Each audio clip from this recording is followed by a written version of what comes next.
어떤 시도에도 무방비 상태로 놓여 있는 게 바로 개성공단이다, 남북관계다, 그렇게 보는데요.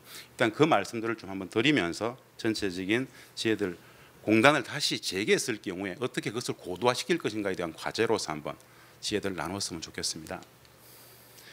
뭐 개성공단을 평화경제의 상징이라고들 합니다. 여기가 개성공단 1단계 100만 평의 모습입니다.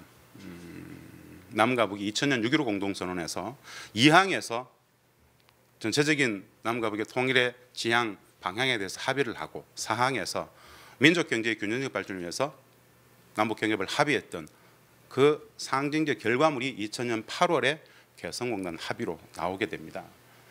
합의사항에는 다들 아시다시피 남과 북은 합의문상에는 2천만 평을 약속을 했습니다.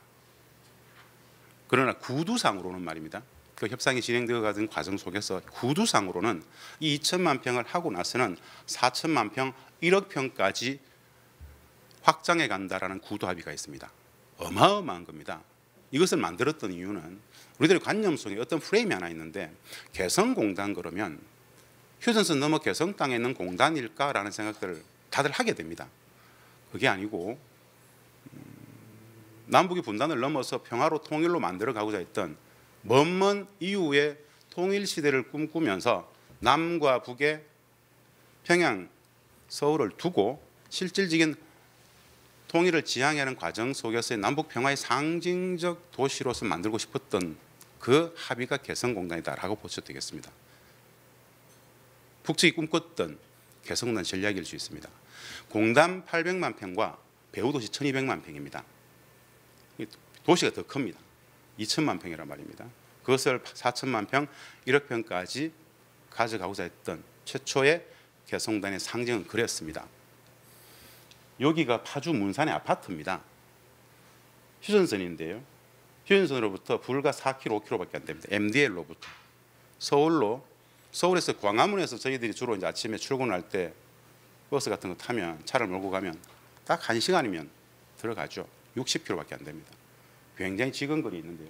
이 상징으로서 문재인 대통령께서는 평화경제의 상징이라 그럽니다. 사실 뭐 평화경제 관련해서는 다 아실 거니까 이건 특별히 소개를 따로 하진 않겠습니다.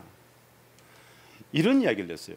평화경제 상징 개성공단이 이미 체험형 평화경제 미래의 창이라고 합니다.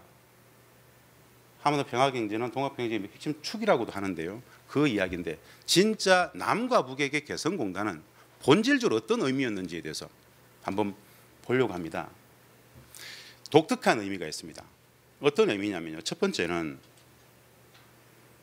개성공단을 했던 이유는 다들 아시다시피 평화를 구조화, 제도화시키기 위한 남북 경협의 방식을 채택했다. 즉 평화를 위한 경제로 시작했던 게 최초의 아이디어였습니다. 우린 공단이라는 프레임은 경제적 관점에서 보려고 합니다. 사실은 적절치 않습니다. 특히 이 영역은 북측과 협상을 하면 할수록 나타났던 이야기입니다. 돈 문제, 자본의 문제, 자본적 가치, 돈의 관점 이런 부분은 거의 차치하고 평화의 관점에서 일관되게 보고자 했다라는 것. 그래서 평화를 위한 경협의 방식을 채택했다. 그 평화의 제도화를 위해서 했던 사업이다. 그런데 해보니까 우리 남측 기업들 입장에서는 경제를 위한 평화가 완벽하게 성립이 되더라. 그래서 평화 프로젝트이자 경제 프로젝트. 그래서 평화를 위한 경제, 경제를 위한 평화 두 가치가 다 선순환된다라고 봅니다. 북측의 입장에서 이것은 좀 독특하게 우리한테 늘 협상의 과정 속에서 나타나는 언제부터 협상을 시작했냐면요.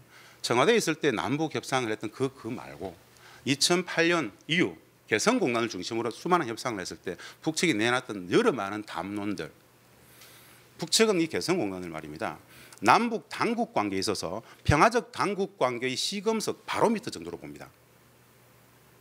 현재는 어떻게 보는가? 지금 상황에서 최근 2년을 돌이켜보면 말입니다. 6.15 공동선언에서 남과 북이 우리 민족끼리 자주적으로 합의한 최초의 결실을 개성공단으로 봅니다. 역으로 우리 남측 당국에게 굉장히 큰 하나의 어떤 부담입니다. 어떤 거냐?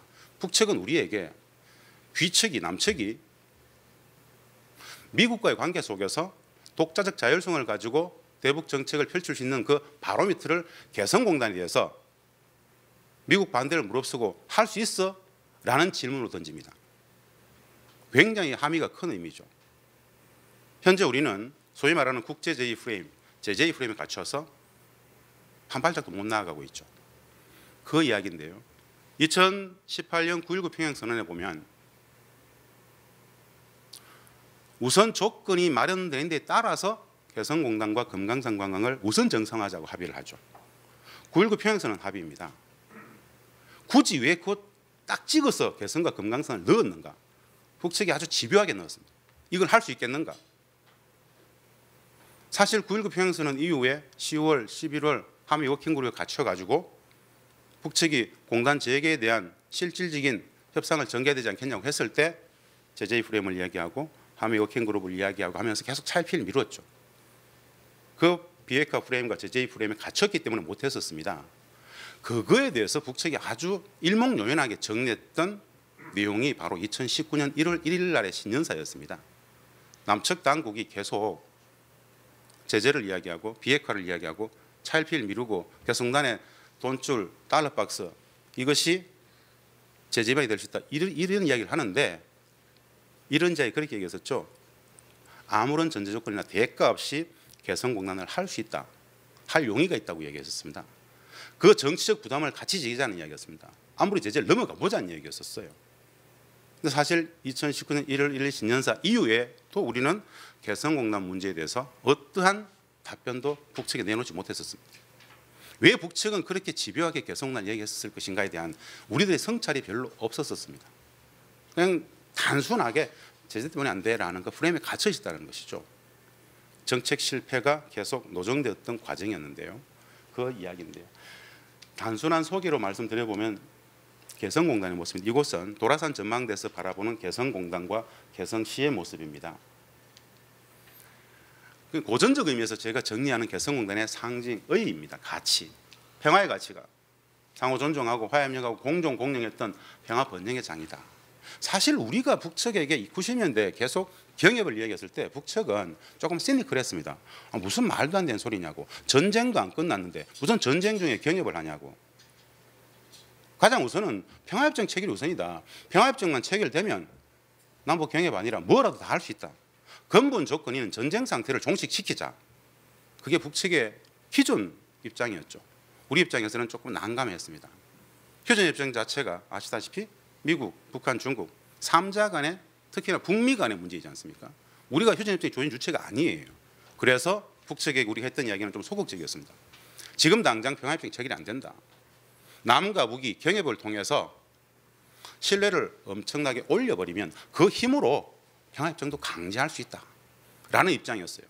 사실 옳고 그름의 문제는 아니었습니다. 판단의 문제였습니다. 그 합의가 결국 2000년 6.15 공동선언 사항의 합의로 나오고 2000년 8월에 결국 개성공단 합의가 되는 과정으로 나오게 됩니다. 평화를 위한 경제. 해보니까 세계 최고의 경쟁력을 담보하더라. 세계 최고의 경쟁력을 담보할 수밖에 없는 이유가 있습니다. 어차피 특혜였기 때문에. 어차피 특혜였습니다. 북측은 개성공단을 특혜적 조치에서 내놓았죠. 땅값, 임금 이 많은 것들. 다들 이제는 다들 공유하십니다. 저 100만 평과 2천만 평 안에 6사단, 64기갑사단, 62포병여단, 6만의 북측에 6만의 최정예 군 무력이 있었던 군사기지였다라는 것. 거기에 6만의 군병력과 관련 군사 무기 체계들을 북측 송악산 뒤쪽으로 10에서 15km 물리고 그 자리에 개성공단을 만들었다라는 것. 우리 사회의 보편적인 상식에 전혀 없는 북측의 개성공단 전략. 참 간단치 않습니다. 김정일 국방위원장이 왜 그 어마어마한 군인들의 반대를 무릅쓰고 개성공단에 남측 기업들을 유치하고 했는지. 지금 아태평화위원장하고 있는 정찰총국장 출신의 조선노동당 부위원 김영철 같은 사람들 극렬하게 반대합니다. 그 현 개성공단에 주둔했던 그 현직 군 장성은 끝까지 반대합니다. 그 사람을 설득 시키다가 설득이 안 되니까 그냥 옷을 벗겨버렸죠. 애편시켜버렸어요. 그렇게 김정일 국방위원장이 왜 개성공단에 집착했는가? 군대는 안보는 지킬 수 있지만 그들의 말로 보위입니다. 보위는 지킬 수 있지만 평화를 실질적으로 구현하지 못한다 아니가. 소위 말하는 안보를 넘어서 평화로 가자. 소극적 평화인 안보에 머물러 있을 것이 아니라 적극적 안보인 평화로 가자.